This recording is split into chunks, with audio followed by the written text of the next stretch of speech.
So before you start, you don't need to adjust your contrast. There's nothing wrong with your screen. I'm just this pale at the moment. I've been dog rough for the last few days, to be honest. It's been a nice Christmas, sort of, because of that. Obviously, it's been a problem being so unwell, but it still was a lovely Christmas. I really do hope you had the same. Obviously, Boxing Day today.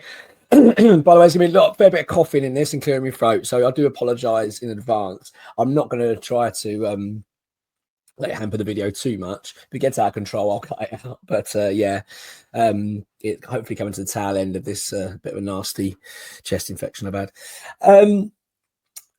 Southampton away. It's a game. Do you know what?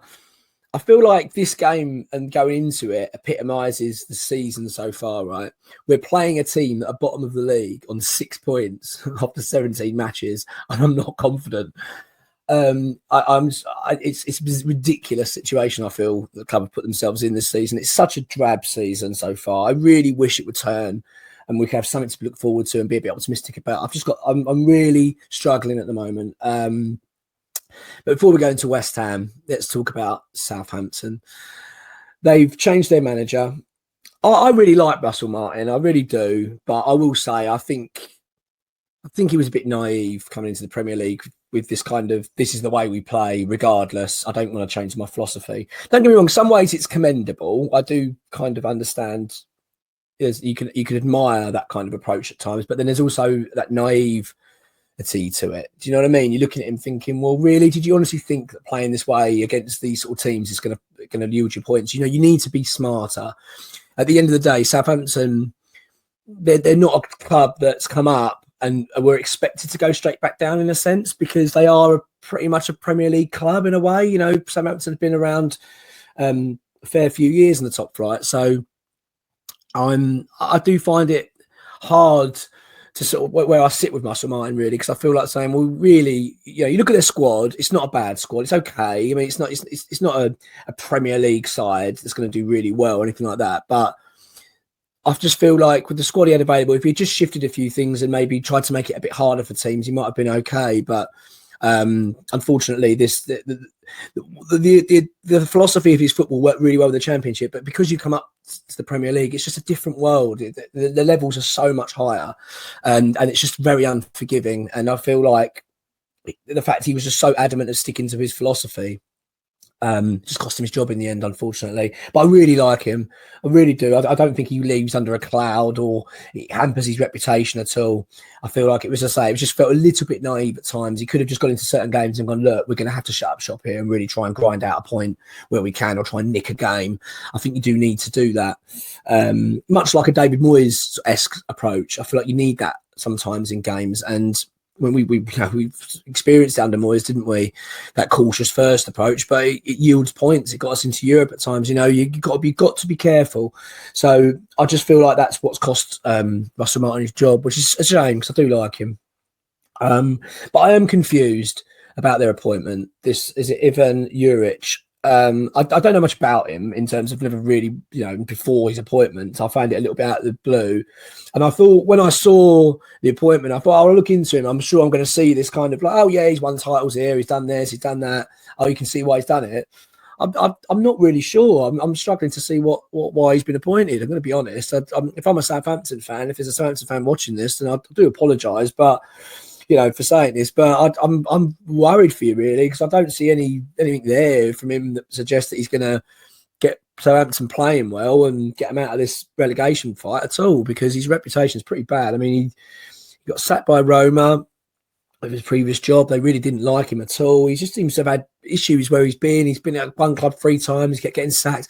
I'm not quite sure what I'm seeing here, why he got the job. But you know, it'd be interesting to see how he plays. I saw him in an interview and he talked about heavy metal football he's going to play to try and get Southampton. I don't know. I mean, you know, this could be a perfect game for him to start with. West Ham. I mean, this is the perfect team you want, isn't it? A team that's so out of form, so erratic. Don't know what you're going to get.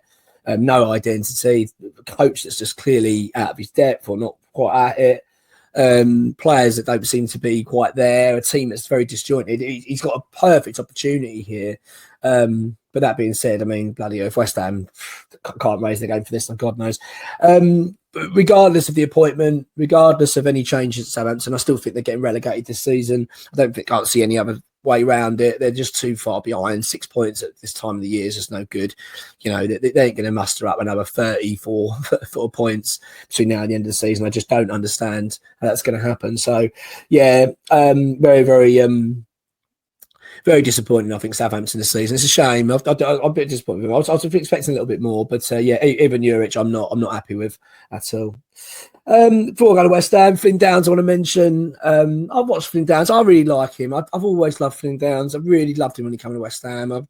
He's a good lad. He seems a real big West Ham fan, and I never really thought he did bad for West Ham at all. I thought he always put in a decent shift and looked a good player.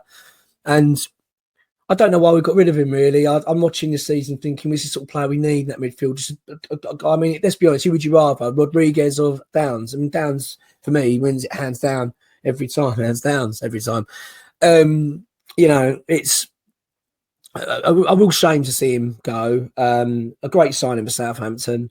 But fortunately, it's just not working out for them this season. They will be back in the Championship, and whether he will stay there, I don't know. I mean, obviously, I would go back in for him now. But I mean, I feel like it was a mistake. I really do. I think that was a real mistake getting rid of Downs. I think he's a good lad. I think we'd have really used him this season. A couple of players I want to mention before going to West Ham. You got Ramsdale. I thought was a great signing for Southampton, good goalkeeper. To be honest with you, if I'm West Ham, I'll be looking at him for next season. I really would be.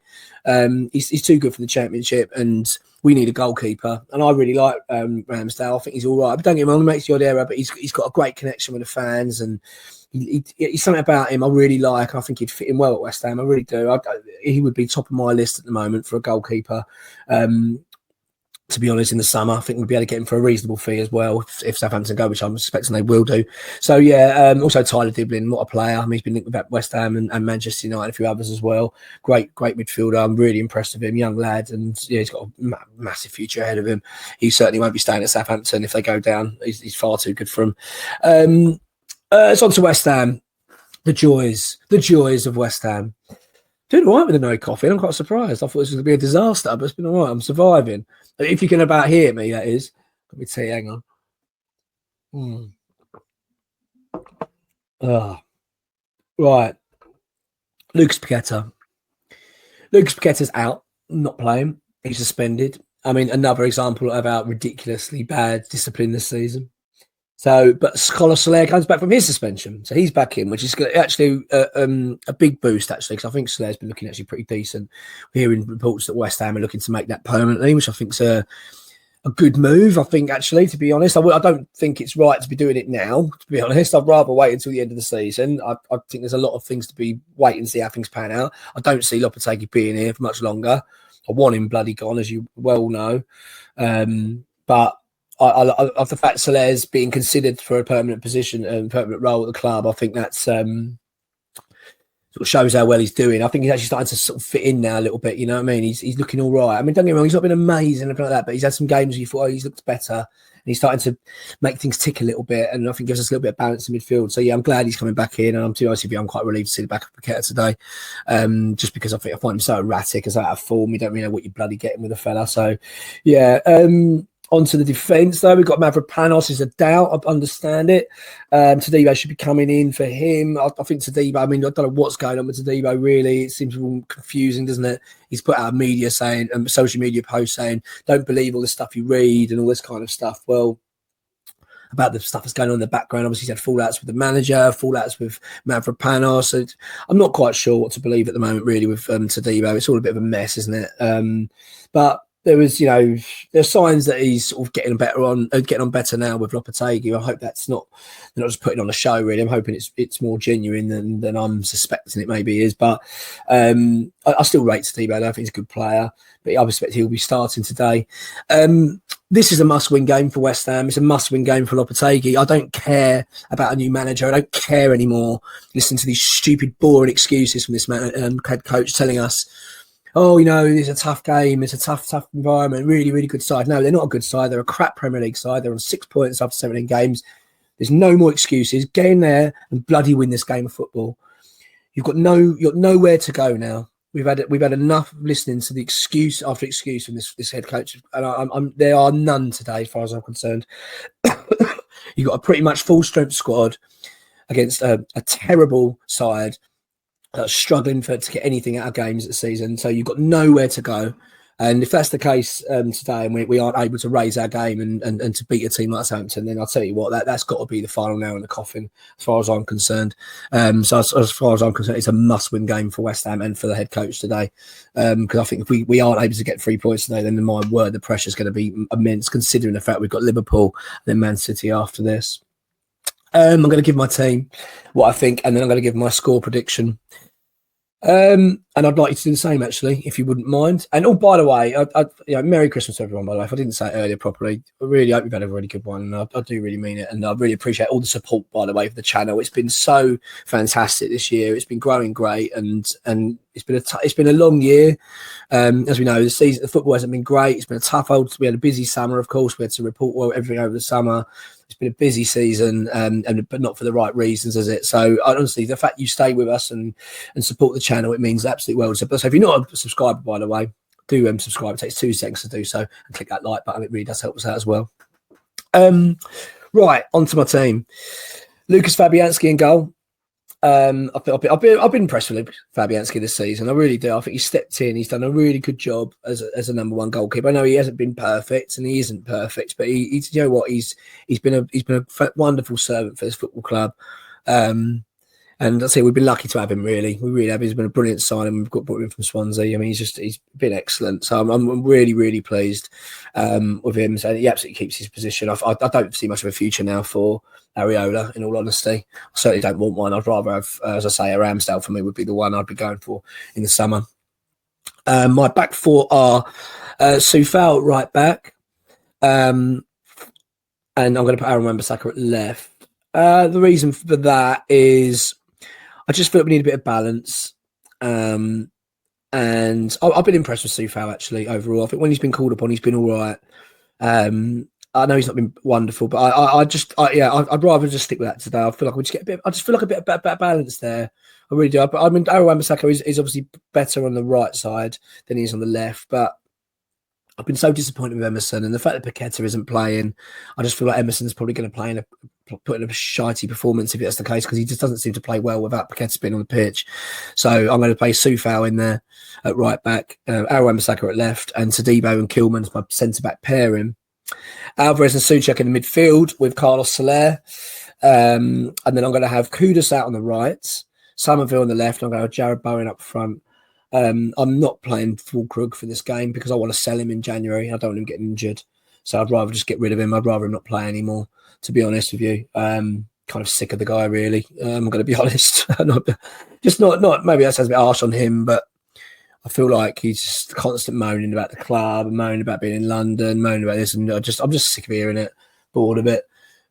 Just can't wait to the back of him, really. I knowing our luck, we'd play him, he'd get injured, and then we can't get rid of him, and we need a new striker desperately. So I'd just rather not play him now. Just put him in the reserves, put Bowen up front. And I feel like the opponents today as well, you don't necessarily need a sort of target man sort of guy. I just feel like we got enough quality to deal with Southampton and cause them real problems up front. So I think that'd be quite an interesting lineup today, having Bowen, Kudus, and Somerville linking up.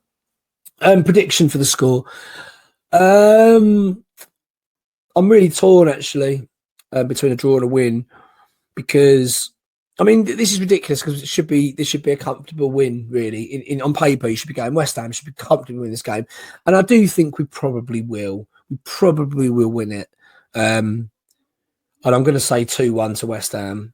But it's reluctant, because I will say, I wrote down 2-2 on my notes, so I've changed it during this recording. I've sort of started believing, hang on, we should have too much for them. But that's how little confidence I've got, because writing this, I only wrote this, an hour ago.